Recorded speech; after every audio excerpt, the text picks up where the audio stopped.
ज्या ज्या विद्यार्थ्यांचं दाखला नसल्यामुळे ॲडमिशन होणार नाही आहे, त्यांचं शैक्षणिक नुकसान होणार आहे, ह्याला जबाबदार ही सत्ताधारी लोक आहेत.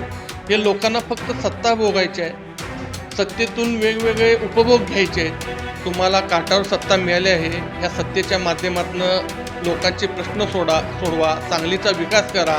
ह्या विकासासाठी, ह्या प्रश्न सोडवण्यासाठी विरोधक म्हणून आमची काही मदत लागत असेल तर आम्ही मदत करायला तयार आहे. नमस्कार.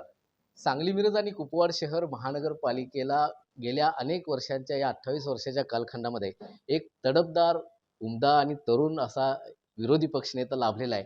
आणि या विरोधी पक्षनेत्यानं अनेक प्रश्न जे सांगली मिरज कुपवाड शहर महानगरपालिकेच्या सर्वसामान्य नागरिकांच्या जीवनाशी संलग्नित आहेत, निगडीत आहेत, अशा अनेक प्रश्नांवर आवाज उठवण्याचं काम मंगेश चव्हाण यांनी केलेलं आहे. ते सध्या आपल्याबरोबर आहेत. त्यांनी आता एक मुद्दा उचलून धरलेला आहे की सांगली मिरज कुपवाड शहर महानगरपालिकेचा जन्म मृत्यू जो विभाग आहे, त्या विभागाचा जे पोर्टल आहे ते गेल्या 1 महिन्याभरापासून बंद आहे. आणि हे बंद असल्यामुळं अनेक प्रश्न निर्माण झालेले आहेत. लहान लहान मुलांच्या शाळांचा प्रवेश यामुळे थांबलेला आहे.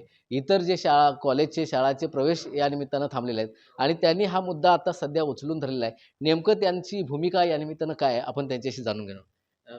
काय तुमचं म्हणणं आहे, काय भूमिका राहणार आहे? आज सांगली महापालिकेच्या जन्ममृत्यू विभागाच्या वतीनं जवळजवळ 3,000 दाखले प्रलंबित आहेत, सांगली मिरज कुपवाड तिन्ही शहराचे मिळून.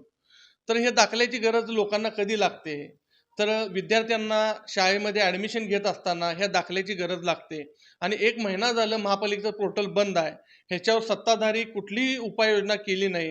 ह्या लोकांना हे प्रश्न सोडवण्याच्या वाटणीचं हे प्रश्न न सोडवता ह्या लोकांना सांगली सातारा विधान परिषद इलेक्शनच्या माध्यमातून, इलेक्शनच्या नावाखाली ही टूरला गेली. ही अतिशय लाजिरवाणी गोष्ट आहे. कारण ज्या ज्या विद्यार्थ्यांचं दाखला नसल्यामुळे ॲडमिशन होणार नाही आहे, त्यांचं शैक्षणिक नुकसान होणार आहे, ह्याला जबाबदार ही सत्ताधारी लोक आहेत. कारण जरी पोर्टल बंद असलं तर ह्या लोकांनी प्रत्येक शाळेला एखादं पत्र महापालिकेच्या वतीनं देणं गरजेचं होतं, जेणेकरून दाखल्यासाठी आम्हाला 1 महिना मुदत द्यावी विद्यार्थ्यांना, पण त्यांचं ॲडमिशन करून घ्यावं. तर असं न करता आज लाज वाटण्यासारखी गोष्ट, हे प्रश्न न सोडवता बाजूला ठेवून हे मतदानासाठी गोव्याला गेलेत. आणि भाजपकडे एवढं मोठं संख्याबळ असताना ह्यांना गोव्याला जाण्याचा गरज का पडलेली? कारण ह्यांच्या नगरसेवकांवर ह्यांचा विश्वास नाही आहे की ती लोक आम्हाला मतदान करू शकतात का नाही. आता जन्ममृत्यू विभागातले सांगली असेल, मिरज असेल, कुपवाड असेल, तिन्ही भागातले जे जन्ममृत्यू विभागातले जे कर्मचारी आहेत ते सध्या बसून आहेत. तो पोर्टलच बंद असल्यामुळं या निमित्तानं काय तुमचं भूमिका असणार आहे? आता सांगली विभागामध्ये जवळजवळ 14 कर्मचारी या ठिकाणी बसून आहेत. आणि मिरजेमध्ये तुम्ही बघितला असला, मिरज विभागला जवळजवळ 9 ते 10 कर्मचारी बसून आहेत.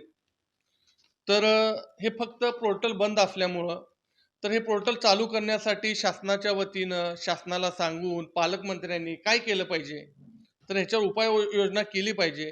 तर कोणच ह्या विषयावर हात घालताना किंवा प्रश्न सोडवताना दिसत नाही आहे. हे लोकांना फक्त सत्ता भोगायची आहे, सत्तेतून वेगवेगळे उपभोग घ्यायचे आहेत. असं न करता माझी विनंती आहे, सत्ता ही लोकांचे प्रश्न सोडवण्यासाठी असते, उपभोगण्यासाठी नसते. एवढंच ह्या सत्ताधाऱ्यांनी जाणून घ्यावं. सत्ताधाऱ्यांना काय इशारा द्याल? कारण राजीनाम्याची मागणी किंवा सत्तेतून पायउतार व्हावा अशा तऱ्हेची भूमिका राहणार आहे.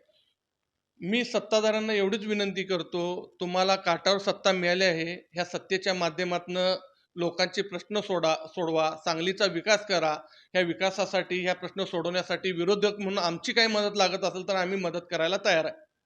नक्कीच या निमित्तानं सांगली कुपवाड शहर महानगरपालिकेच्या जो जन्ममृत्यू विभाग आहे, या विभागाचं पोर्टल गेल्या महिनाभरापासून बंद आहे. आणि त्यामुळं सांगली, मिरज आणि कुपवाड या तिन्ही विभागातील 3,500 पेक्षा जास्त दाखले जन्माचे आणि मृत्यूचे प्रलंबित आहेत. आणि त्यामुळं कुठंतरी नागरिकांना याची असुविधा भासते.